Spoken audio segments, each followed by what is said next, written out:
Very good morning to all of you. What after 12th?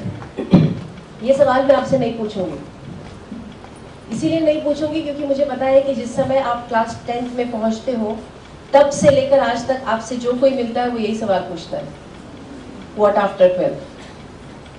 बड़ा difficult सवाल है, लेकिन मुझे लगता है कि इसको हमने कंफ्यूजन ज्यादा बना के रखा है, क्योंकि ये इतना इंडिविजुअलाइज सवाल है कि इसका कोई जनरलाइज्ड आंसर नहीं हो सकता। समहाउ क्योंकि हम रुककर सोचते नहीं है कि इसका इंडिविजुअलाइज जवाब हो सकता है, तो हम एक जनरलाइज जवाब ढूंढने की कोशिश करते हैं, और इसीलिए हमारा सवाल ये होता है कौन सा करियर सबसे अच्छा है। जब भी हम सोचने बैठते हैं कि क्या करना है आगे, तो हमारा सवाल ये होता है कौन सा करियर सबसे अच्छा होगा। उसके बाद में दूसरा पॉपुलर सवाल ये है कौन सी इंस्टीट्यूट अच्छी है। और ये दो सवालों के बेसिस पे हम अपने लाइफ का सबसे इंपॉर्टेंट डिसीजन लेने की कोशिश करते हैं। मैं आज की शुरुआत यहीं से करना चाहूंगी कि ये जो दो सवाल है ये बेसिकली टोटली गलत सवाल है। कम से कम हमारी लाइफ डिसाइड करने के लिए तो ये टोटली गलत सवाल है। अगर हम ये सवाल लेते हैं कि कौन सा करियर अच्छा है और हमको कोई 1, 2, 3 करियर्स के जवाब मिलते हैं, कहां से मिलते हैं? कहां से मिलते हैं 1, 2, 3 जवाब? किसी को पक्का नहीं पता कहां से मिलते हैं, बस मिलते हैं। So we are talking about this trend. ये ट्रेंड का कोई सोर्स नहीं है, बट ट्रेंड है। इतने सालों में एक विचार बन गया है सोसाइटी में कि ये करियर्स अच्छे हैं और ये करियर्स बहुत अच्छे नहीं हैं। तो हम ये सवाल लेते हैं कि कौन सा करियर अच्छा है, तो सबसे पहले इंजीनियरिंग, मेडिकल, चार्टर्ड अकाउंटेंट, और ज्यादा सोचेंगे तो लॉ, और बहुत ज्यादा सोचने की कोशिश करेंगे तो फिर कंफ्यूजन, उसके बाद में टोटल कंफ्यूजन। क्योंकि मैक्सिमम स्टूडेंट्स को जब मैं ये सवाल पूछती हूँ कि चले मेरे पास जब काउंसलिंग के लिए आते हैं तो मैं पहला सवाल पूछ लेती हूँ, अच्छा आपको क्या करना है, आपने कभी कुछ सोचा है? तो 90% टाइम एक जवाब आता है, वो क्या है? मैंने नहीं कहा। So I was talking about a trend. So the answer is engineering. अभी मैं इसीलिए, क्योंकि ये बहुत पॉपुलर करियर चॉइस है, इसीलिए मैं बार बार इंजीनियरिंग इस करियर को एग्जाम्पल लेकर बात करूंगी। इसका मतलब ये नहीं है कि मैं करियर इंजीनियरिंग को बहुत फेवर करती हूँ या इंजीनियरिंग के बहुत अपोज में हूँ, but this is a commonest trend, so I take it as an example. तो मैं पूछती हूँ कि आपको कौन सा करियर करना है, जवाब ज्यादातर आता है इंजीनियरिंग। तो मेरा नेक्स्ट सवाल होता है, इससे बहुत बढ़िया करियर है इंजीनियरिंग, अब मुझे बताइए आपको इंजीनियरिंग क्यों करनी है? ये हो गया ना डिफिकल्ट सवाल, आपको इंजीनियरिंग क्यों करनी है? और जो मुझे जवाब आते हैं उसकी मैं लिस्ट अभी आपको बताने वाली हूं, उसमें से आपके साथ में क्या जुड़ता है ये आप सोच कर देखिए। ओके, एक जवाब होता है पापा ने कहा इंजीनियरिंग बहुत अच्छा करियर है, with due respect to your fathers. Number 2, मेरे भैया भी इंजीनियरिंग कर रहे हैं इसलिए मुझे भी इंजीनियरिंग करना है। ये जवाब और इंटरेस्टिंग होते जाते हैं। नंबर 3, इंजीनियरिंग करने से बहुत अच्छे जॉब्स मिलते हैं। ओके, नंबर 4, क्योंकि मेरा मैथ्स और फिजिक्स बहुत अच्छा है। नंबर 5, क्योंकि मुझे बायोलॉजी बिल्कुल अच्छा नहीं लगता। और सबसे मेरा फेवरेट और सबसे अच्छा जवाब यह है नंबर 6, मुझे इंजीनियरिंग इसलिए करना है क्योंकि मुझे मेडिकल नहीं करना है। इसमें से कोई ना कोई जवाब तो मैक्सिमम आप लोगों के साथ फिट हो ही जाएगा, क्योंकि ये मेरे पिछले 15 से 20 साल का एक्सपीरियंस है। अब आप देखिए कि इसमें से कोई भी जवाब, किसी भी जवाब के बेसिस पे अगर आप अपना करियर डिसाइड करते हो, इंजीनियरिंग या कोई भी, कितना डेंजरस है ये सोच के देखिए। यही सवाल मैं पेरेंट्स को भी दे रही हूँ, क्योंकि पेरेंट्स की दूसरी प्रॉब्लम है, 10th के बाद में हमारे यहाँ पे एक बहुत इंटरेस्टिंग माहौल बन जाता है। With due respect to Gadkari sir, बहुत इंटरेस्टिंग माहौल शहर में बन जाता है कि जल्दी क्लास लगाओ नहीं तो एडमिशंस फुल हो जाएंगे। वो माहौल का कुछ ऐसा प्रेशर बन जाता है कि पेरेंट्स जाके 4, 5, 6 क्लासेस में 10-10 हजार भर देते हैं, नॉन रिफंडेबल। चलिए कोई बात नहीं, आप अपने बच्चे के लिए बेस्ट चाहते हैं तो you want the child to do best, but इसके बाद में कई स्टूडेंट्स होते हैं जो नहीं चाहते, उनको लगता है कि नहीं करना यार इंजीनियरिंग मुझे, तो ये पेरेंट्स बच्चों को मेरे पास लेकर आते हैं और मुझसे कहते हैं इसको कुछ समझाइए, इसके सारे दोस्तों ने इंजीनियरिंग एंट्रेंस का क्लास लगा लिया, ये लगा नहीं रहा। क्यों? कोई जवाब नहीं। लेकिन एक प्रेशर कि सब लोग लगा रहे हैं बॉस, मतलब अगर हमने नहीं किया तो बहुत बड़ी प्रॉब्लम है। क्या प्रॉब्लम है पता नहीं, लेकिन प्रॉब्लम है कुछ ना कुछ। Why? Because everyone is doing it. और हमारा सोचना ये है एक मॉब साइकोलॉजी कि अगर सब कर रहे हैं इसका मतलब ये सही ही होगा। ये हमारी एक मॉब साइकोलॉजी है सोचने की। बहुत इंटरेस्टिंग चीज है कैसे हम अपनी लाइफ जीते हैं। आप लोग सब बिल्कुल बचपन में स्कूल गए थे? पेरेंट्स, स्टूडेंट्स, सबको पूछ रही हूँ, टीचर्स, स्कूल गए थे सब लोग? क्यों गए थे?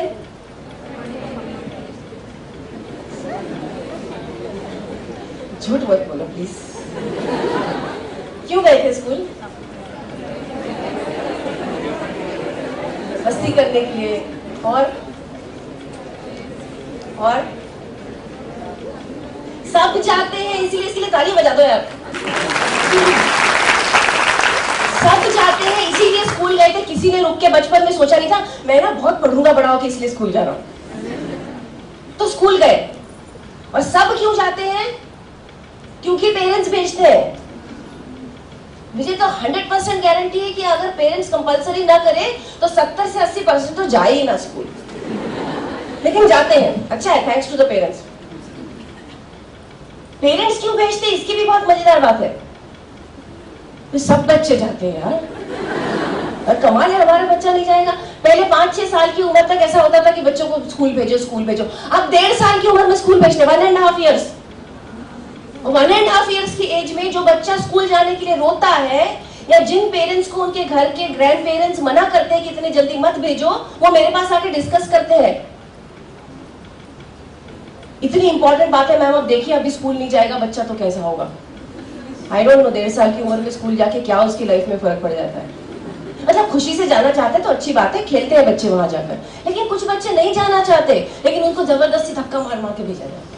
भाई 1.5 साल का हो गया, स्कूल जा स्कूल जा।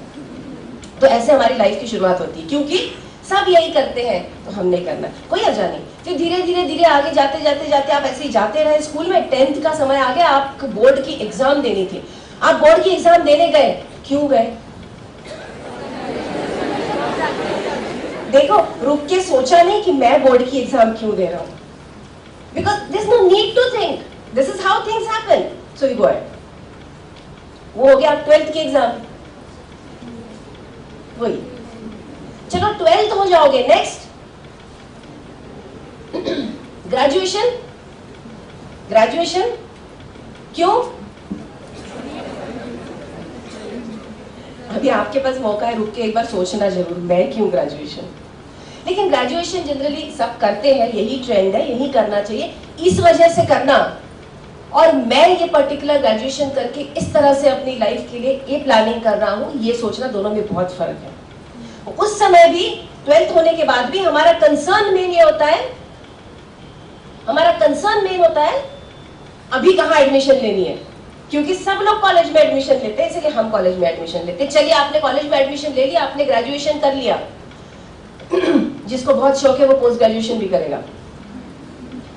वैसे पोस्ट ग्रेजुएशन करना बहुत अच्छा होता है, क्यों बताओ? जब तक पढ़ते रहोगे ना, लाइफ में टेंशन नहीं लेंगे। रंग दे बसंती पिक्चर देखिए, उसमें आमिर खान का एक डायलॉग है मेरा फेवरेट। वो कहता है यूनिवर्सिटी पास किए तो 2 साल हो गए, बाहर निकलने को डर लगता है। जब तक पढ़ते रहोगे सब कुछ पेरेंट्स देखेंगे, जिस दिन बाहर निकलोगे उस दिन पता चलेगा कि टेंशन क्या होती है। आज अगर आपको लगता है टेंशन है, तब पता चलेगा टेंशन क्या होती है। पर चलो आपने ग्रेजुएशन किया, पोस्ट ग्रेजुएशन किया, जो करना है कर लिया, खत्म आपकी पढ़ाई। Next job. सब लोग एकदम मिलके जॉब। क्यों? कंपलसरी है भाई, जैसे ही पढ़ाई खत्म की पहले जॉब करो, जॉब ही करो, कुछ और मुझे करना है क्या सोचना नहीं है, क्योंकि यही करते हैं सब लोग। चलो कोई बात नहीं, पैसे कमाना जरूरी है और सब दुनिया जो कहती है वो सही है। आपने जॉब कर लिया, आपको तनख्वाह मिलने लगी, हाथ में तनख्वाह आने लगी। नेक्स्ट, मैंने नहीं कहा, मैंने बिल्कुल नहीं कहा। Do you understand how we are living? I just wanted you to be aware of this. मतलब शादी का और नौकरी का क्या रिश्ता है, मुझे आज तक समझ में नहीं आया। It is good to have a job before you get married, so have money, but पैसे कमा रहे हैं या नौकरी करी है इसीलिए शादी करनी ही चाहिए, ये चक्कर कुछ समझ में नहीं आया। आप देखना, आप लोग बड़े हो जाओगे ना, जब आपका जब तक ग्रेजुएशन खत्म होने आएगा आपके पेरेंट्स तो छोड़ो, वो कानपुर वाली चाची, बनारस वाली मामी सब फोन कर करके, अरे इसकी शादी नहीं कर रहे। क्यों? उनका कोई लेना देना नहीं है, खुद तो बढ़िया लड्डू खा के जाएंगे, हमको फंसा देंगे। लेकिन it's a concern, it's like यार ये तो पैसे भी कमाने लगा, भी पढ़ाई भी कंप्लीट हो गई, शादी नहीं कर रहे, मतलब कुछ तो प्रॉब्लम है। तो फिर इधर उधर से करके कुछ हमारी मर्जी से, कोई दूसरों की मर्जी से शादी भी हो गई। अब नेक्स्ट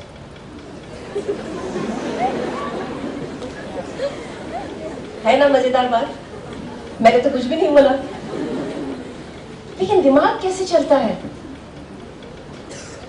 इतनी इंटरेस्टिंग चीज जो मेरे समझ में आ रही है, आज मेरे पास में काफी डिवोर्स के केसेस आते हैं, या काफी जो झगड़ा है फैमिली में, एडजस्ट नहीं कर पा रहे एक दूसरे के साथ, ऐसे बहुत केसेस आते हैं। और मेरी एक चीज समझ में आ रही है बहुत ज्यादा,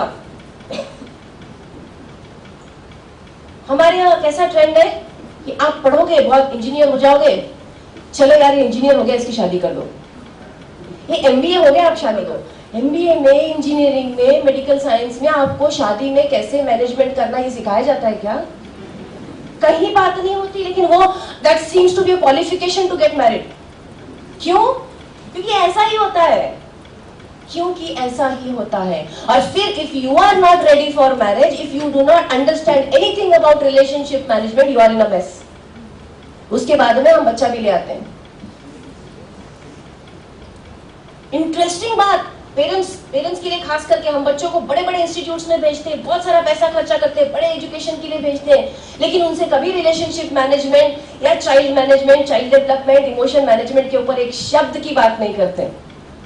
पूरी लाइफ तो उसके ऊपर टिकी हुई है।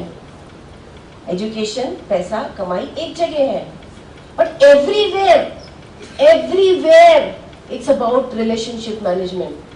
And parents, I'm very sorry, but none of us are talking about it to the students. हमारे पास टाइम ही नहीं है, ये क्लास भेजो, वो क्लास भेजो, मेरिट में आना चाहिए, यहाँ एडमिशन मिलना चाहिए, ये सबसे ज्यादा जरूरी है। बाद में तुम लाइफ में कितना भी सफर होते रहो, कोई हमको फर्क नहीं पड़ता। और ये बच्चे जब लाइफ मैनेजमेंट नहीं कर पाते, विच इज वेरी ऑब्वियस, क्योंकि आपको कुछ पता ही नहीं है।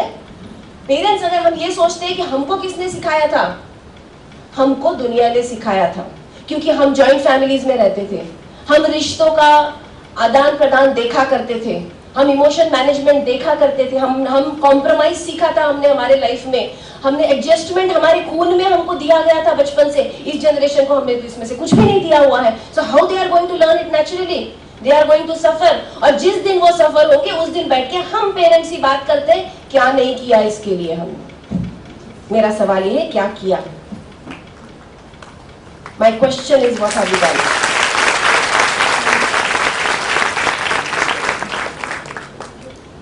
हर चीज की लाइफ में ना एक अपनी जगह होती है। Nothing is like completely encompassing. बच्चों को आज ये बताया जाता है, बेटा तू पढ़, बाकी सब मैं देख लूंगा। वो तो वही इंटेंशन से बड़े होते हैं कि बाकी सब तो माँ बाप देख लेंगे। फिर शादी होने के बाद में ऐसी तकलीफ होती है, क्योंकि अचानक जब बच्चे की शादी होती है ना, तो माँ बाप सडनली वन डे डिसाइड करते हैं कि बहुत बड़े हो गए, इनका कुछ नहीं करना। कल तक आपके हाथ में पैसे दे रहे हैं, लड़कों की बात कर रही हूं मैं, कल तक आपके हाथ में पैसे दे रहे हैं, आज आपकी शादी होगी, कल आपकी बीवी के लिए पैसे चाहिए, देंगे नहीं कोई। तुम्हारी बीवी है, तुम देखो। ये ट्रेंड है, ये ट्रेंड है।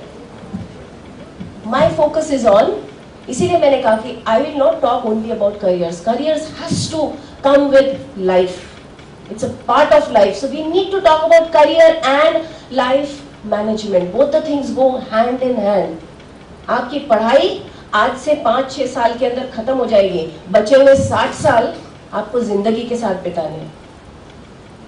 That time you will start asking many questions, यार ये कैसा, ये तो समझ में ही नहीं आया मेरे। Today is the time to focus on career, certainly.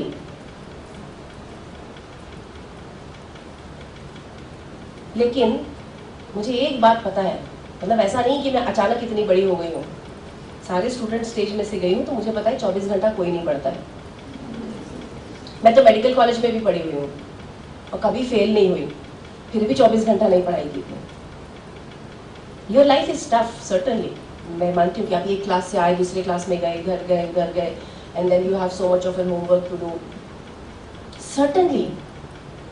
फिर भी रुक के सोचने का टाइम तो है, because it's a question of life. Don't give yourself excuses. आज अगर आप एक्सक्यूज दे रहे हैं तो ये एक्सक्यूज बहुत लंबे समय तक चलता है। जब तक हमारे सिर पे कंपल्शन आके नहीं बैठ जाता है ना, तब तक एक्सक्यूजेस चलते हैं। ये तो ठीक है, अभी आपके पास टाइम नहीं है, उसके बाद में आप प्रोफेशनल कॉलेज में जाओगे तब आपके पास टाइम नहीं रहेगा, उसके बाद में आप जॉब करने लगोगे तब आपके पास टाइम नहीं रहेगा, उसके बाद में फिर आपकी शादी हो जाएगी, तब तो बिल्कुल टाइम के बारे में भूल जाओ। When are you going to stop and think about your own life? Isn't it special?